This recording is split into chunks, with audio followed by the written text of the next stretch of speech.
It seems that every day we're reminded Tous les jours, on nous rappelle que nous vivons dans une époque de rivalité entre les puissances, que l'ordre basé sur la règle est en train de disparaître, que les forts font ce qu'ils peuvent faire et que les faibles souffrent autant qu'ils peuvent souffrir. Et cet aphorisme de Thucydide est présenté comme inévitable. La logique naturelle des relations internationales qui se redéfinit. Et face à cette logique, on observe une tendance de nombreux pays à suivre le mouvement pour essayer de bien s'entendre, pour s'adapter, pour éviter des ennuis, pour espérer qu'en se conformant, ils se garantiront une certaine sécurité. Ça ne va pas fonctionner comme cela. Alors, quelles sont les différentes options? En 1978, le dissident tchèque Václav Havel, qui par la suite fut président, a écrit un essai qui s'appelait « Le pouvoir des impuissants ». Et il a posé une question simple. Comment est-ce que le système communiste a pu survivre? Et il a commencé sa réponse en racontant l'histoire d'un monsieur qui tenait un magasin de fruits et légumes. Chaque matin, ce commerçant plaçait un panneau dans sa vitrine. Travailleurs du monde, unissez-vous. Il n'y croyait pas, personne n'y croyait. Mais il mettait le panneau dans sa vitrine pour éviter les ennuis, pour montrer qu'il s'adaptait, pour s'accommoder.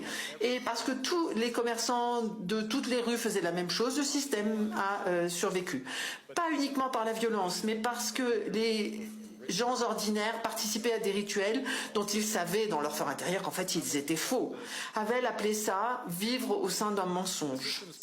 Et la force du système ne vient pas tant de sa vérité, mais de la volonté de chacun à faire semblant que c'est vrai. Et la fragilité vient de la même source. À savoir que lorsque une personne cesse de faire semblant, lorsque le vendeur de fruits et légumes retire le panneau de sa vitrine, l'illusion commence à se fracturer. Chers amis, il est grand temps que les sociétés et les pays enlèvent les panneaux de leur vitrine. Pendant des décennies,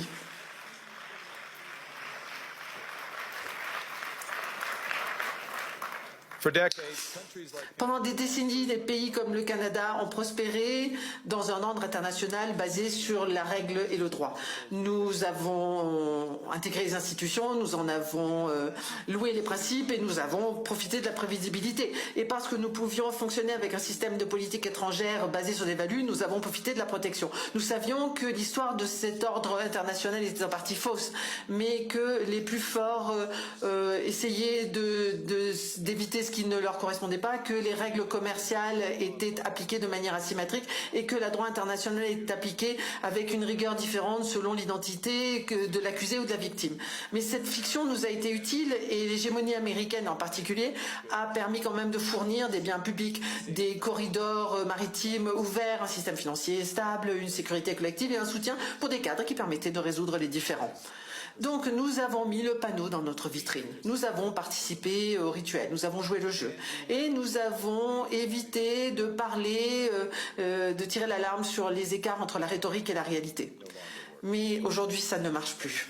Et je vais être direct. Nous sommes à un point de rupture, pas de transition.